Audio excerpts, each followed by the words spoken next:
Pengertian sengketa hukum bisnis. Definisi. Sengketa bisnis adalah perselisihan yang terjadi antara dua pihak atau lebih dalam konteks transaksi komersial atau hubungan bisnis, di mana pihak-pihak yang berselisih saling mempertahankan persepsi dan kepentingannya masing-masing, yang seringkali bermula dari wan prestasi, perbedaan interpretasi perjanjian, atau konflik kepentingan. Untuk karakteristiknya sendiri, yang pertama adalah pihak yang terlibat adalah pelaku usaha. Pihak yang bersengketa umumnya adalah badan hukum perusahaan atau individu yang bertindak dalam kapasitas profesional satu, komersial, pedagang, investor, penyedia jasa, bukan sebagai konsumen biasa. Yang kedua adalah objek sengketa berkaitan dengan aktivitas komersial. Umumnya terjadi akibat pelanggaran, ketidakpatuhan, atau perbedaan penafsiran terhadap isi kontrak. Yang ketiga, memiliki dampak finansial yang signifikan. Sengketa bisnis seringkali melibatkan nilai kerugian material yang besar. Oleh karena itu, penyelesaiannya berfokus pada pemulihan kerugian ekonomi, bukan sekedar keadilan moral atau sosial. Yang keempat adalah dapat diselesaikan melalui litigasi atau non-litigasi. Sengketa bisnis dapat diselesaikan melalui dua jalur, yaitu litigasi dan non-litigasi. Litigasi merupakan penyelesaian melalui pengadilan dengan putusan yang bersifat mengikat secara hukum. Sementara itu, non-litigasi adalah penyelesaian di luar pengadilan, seperti melalui negosiasi, mediasi, konsiliasi, atau arbitrase, yang menekankan efisiensi, kerahasiaan, dan kesepakatan bersama antara para pihak. Contoh sengketa dalam praktik bisnis. Yang pertama, wan prestasi, pelanggaran kontrak.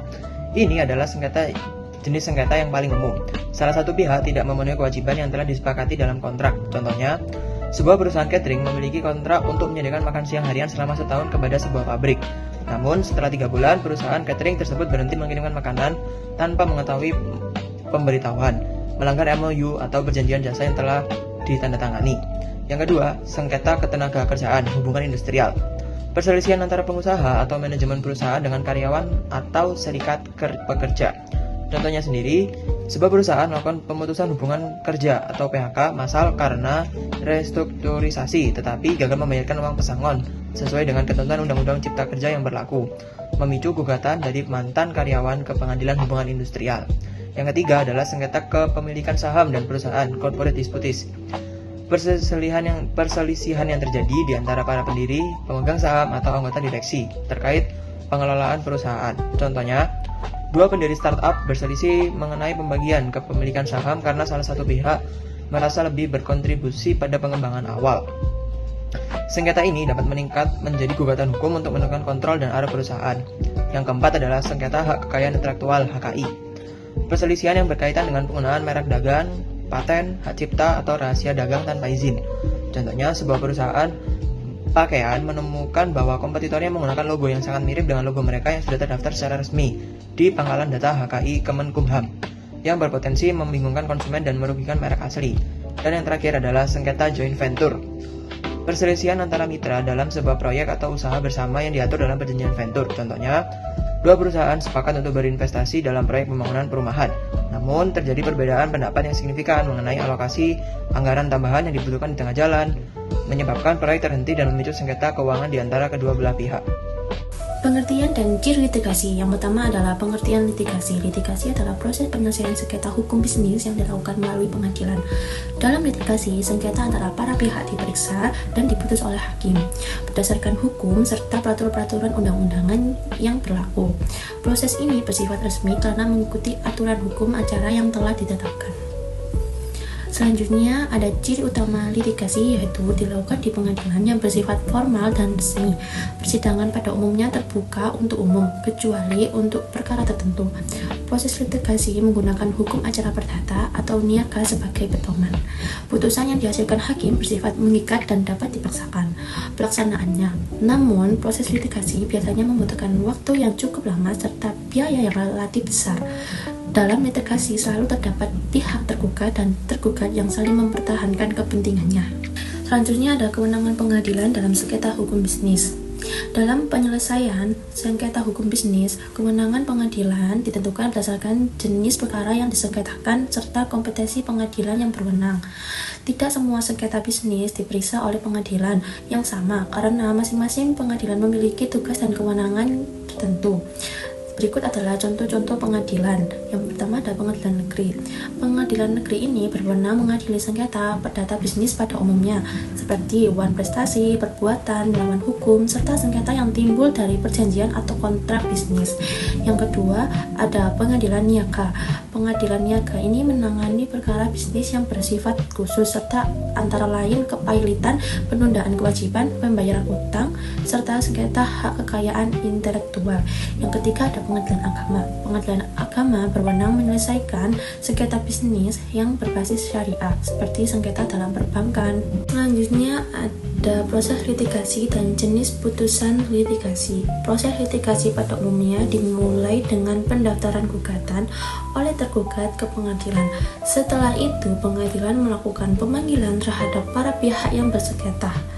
Tahap selanjutnya adalah sidang pemeriksaan yang meliputi pembacaan gugatan, jawaban dari tergugat, replik dan duplik, serta tahap pembuktian melalui alat bukti seperti surat, saksi, dan keterangan ahli. Setelah seluruh proses pemeriksaan selesai, masing-masing pihak menyampaikan kesimpulan. Kemudian hakim menjatuhkan putusan. Yang kedua, jenis putusan. Adapun jenis putusan pengadilan dalam litigasi antara lain gugatan dikabulkan, gugatan ditolak, gugatan tidak dapat diterima, serta putusan perdamaian yang dituangkan dalam akta perdamaian.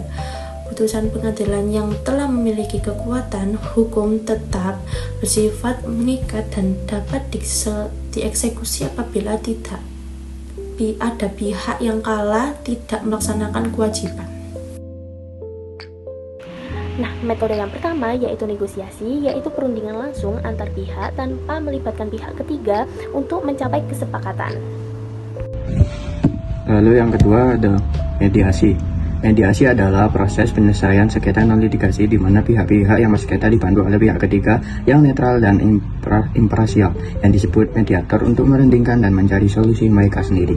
Lalu tambahnya, mediasi dalam ADR adalah proses penyelesaian yang difasilitasi oleh seorang ahli mediator untuk membantu pihak-pihak yang merundingkan memahami kepentingan masing-masing dan menciptakan solusi yang disepakati bersama, menjadikan lebih terstruktur daripada negosiasi yang langsung. Selanjutnya, yang ketiga ada konsiliasi. Konsiliasi adalah proses penyelesaian sengketa non litigasi di mana pihak ketiga yang netral disebut konsiliator atau membantu pihak-pihak yang bersengketa dengan peran yang lebih aktif dan direktif daripada seorang mediator. Intinya, konsiliasi adalah proses di mana pihak ketiga konsiliator tidak hanya memfasilitasi pembicaraan, tetapi juga memberikan pandangan ahli dan secara aktif merekomendasikan penyelesaian untuk membantu para pihak mencapai kesepakatan. Lalu yang terakhir ada arbitrase. Arbitrase adalah proses penyelesaian sengketa non litigasi di mana sengketa diserahkan secara tertulis kepada pihak ketiga yang netral dan independen. Artinya arbitrator atau majelis arbitrase untuk diberikan putusan setelah melalui pemeriksaan. Intinya arbitrase adalah metode ADR di mana para pihak setuju untuk menyerahkan sengketa mereka kepada seorang profesional netral arbiter yang bertindak sebagai hakim privat. Atau arbiter akan mengeluarkan keputusan yang mengikat secara hukum untuk menyelesaikan sengketa, memberikan hasil tanpa harus melalui proses pengadilan yang panjang. Nah, selanjutnya yaitu perbandingan litigasi dan non litigasi. Nah, yang pertama yaitu litigasi, yaitu penyelesaian sengketa melalui pengadilan. Nah, waktunya cenderung lebih lama karena melalui proses-proses yang bertahap, terus biayanya juga lebih banyak karena kita harus membayar biaya untuk pengacara dan lain-lain. Terus kerahasiaannya juga terbuka untuk publik sehingga bisa diawasi oleh masyarakat secara langsung. Keputusannya lebih kuat karena keputusan hakim memiliki kekuatan hukum yang mengikat. Sedangkan non litigasi yaitu penyelesaian sengketa di luar pengadilan seperti negosiasi atau mediasi. Waktunya cenderung lebih singkat, biayanya juga lebih murah dibanding litigasi. Terus kerahasiaannya tertutup atau rahasia, diketahui oleh pihak yang bersangkutan saja. Terus keputusannya mungkin tidak selalu mengikat, tergantung kesepakatan para pihak. Lalu yang terakhir ada kesimpulan. Litigasi adalah penyelesaian masalah sengketa hukum bisnis melalui pengadilan yang dilakukan secara resmi dan berdasarkan hukum yang berlaku. Persidangan pada umumnya bersifat terbuka untuk umum, kecuali perkara tertentu. Putusan hakim dalam litigasi bersifat meningkat dan wajib dipatuhi oleh para pihak. Litigasi cenderung memerlukan waktu yang lebih lama dan biaya yang lebih besar. Lalu yang terakhir, litigasi memberikan kepastian hukum bagi para pihak meskipun memiliki konsekuensi dari segi waktu dan biaya. Sekian dari kelompok kami. Wassalamualaikum warahmatullahi wabarakatuh.